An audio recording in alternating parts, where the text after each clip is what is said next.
bapak saya dilahirkan. Orang-orang Karangsari selalu membuat saya gugup dengan bisik-bisik mereka. Pak Kasiring, dulu madrasah saya pernah menerangkan.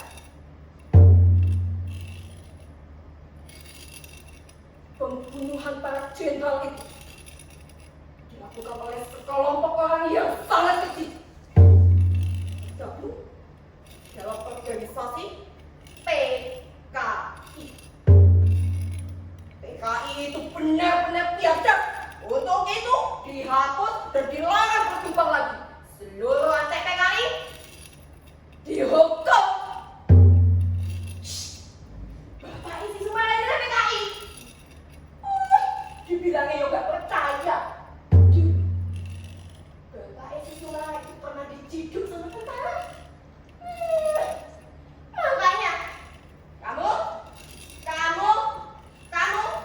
jangan deket-deket sama Sumara. Bisa-bisa kena ciduk. Kuat ya.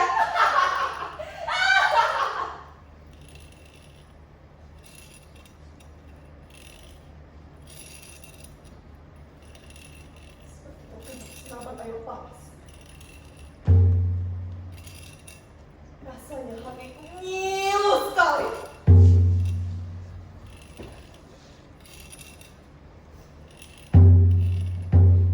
Siapa bilang bapak saya PKI?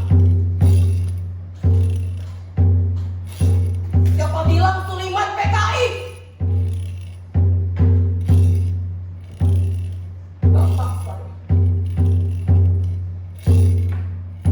bukan PKI. Bapak saya bukan PKI.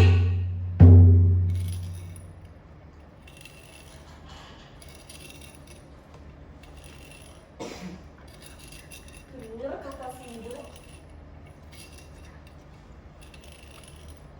Seharusnya bapak itu nggak usah landeres kelapa.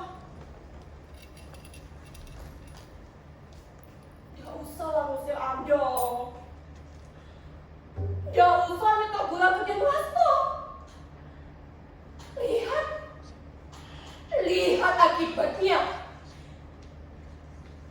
Bapak saya jadi ikut-ikutan diciduk setelah Denwasto diseret oleh tentara.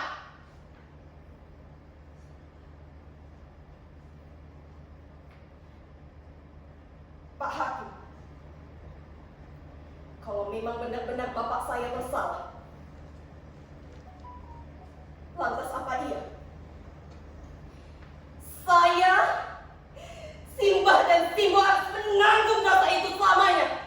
Dikucilkan dan dirampas hak kami selalu terjebak di negeri sendiri.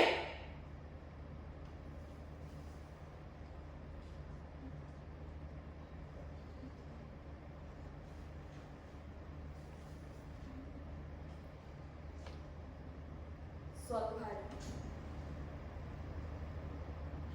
saya pernah bekerja bersama juragan beras.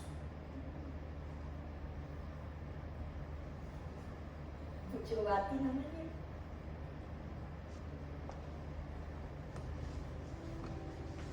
Dari bekerja bersama juragan beras itu, saya berkenalan dengan seorang lelaki yang kemudian saya jatuh cinta padanya.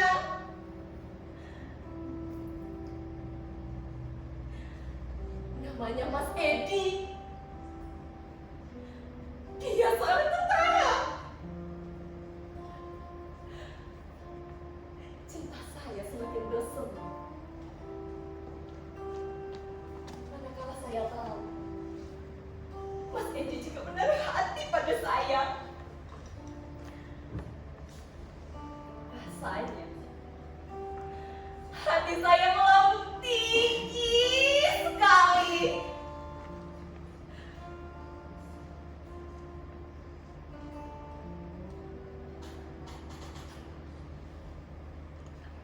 Tapi untuk kemudian kembali terpelanting dan jatuh ke jurang yang curam.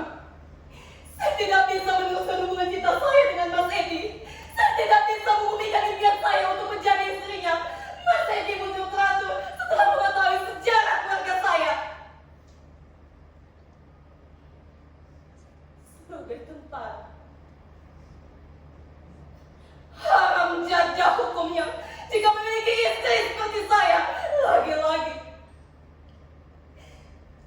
bayangan Bapak gelapkan nama saya. Rasanya saya ingin lari, menjauh agar bayangan Bapak tidak lagi mengutip hidup saya. Lalu, melalui perantara seorang calon, saya mendaftar sebagai seorang TKW. Dan segala syarat saya penuhi. Mulai dari biaya administrasi di kantor kelurahan, Depnaker, Biro Tenaga Kerja, dan biaya tetek bengek yang ternyata begitu panjang sekali. Saya juga paham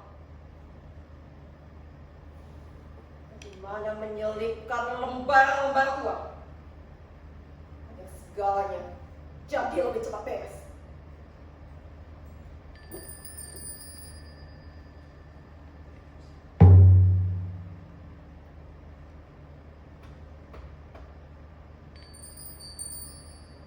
Jadilah saya, Sumarah binti Sulaiman, menjadi seorang TKW dengan predikat NEM tertinggi, jadi babu di negeri orang. Kosinus, tangan, diferensial jadi mesin cuci, reaksi medis jadi film menyetrika baju, di kotil, monokotil jadi ramah tempel, terpidato jadi omelan majikan, dan 13 pulau dari Sabang sampai Merauke lenyap jadi wajan goreng.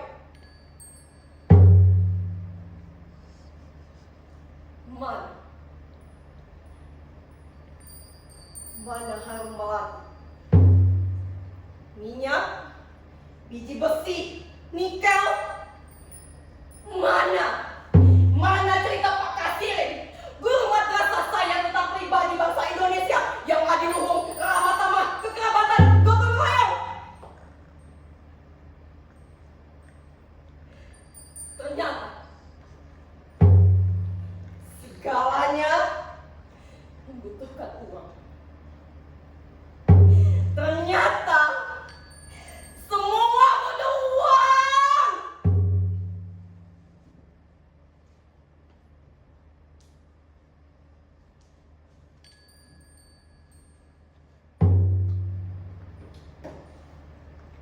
Pak Hakim,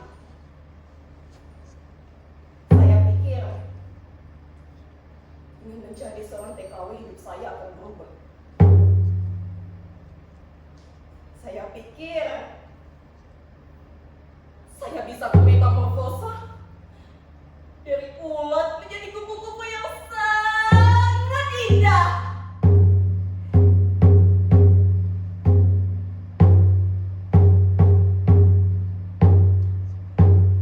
Tapi ternyata Pak Hakim, tapi ternyata Sumarah tetap saja kandas di balik coba-coba majikan saya, di balik sadarnya derita majikan saya. Saya disiksa, gaji saya setahun hilang, dan bencana itu Pak Hakim. Dan bencana itu saya diperkosa.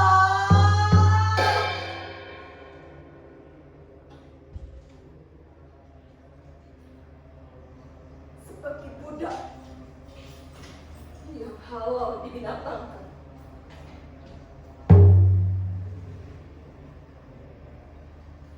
Saya harus berani mendongakkan kepala, meludahi muka orang yang membinatangkan saya, mengangkat tangan dan meraih pisau tajam. Cukupnya saya hudurkan pisau itu ke jantung hatinya.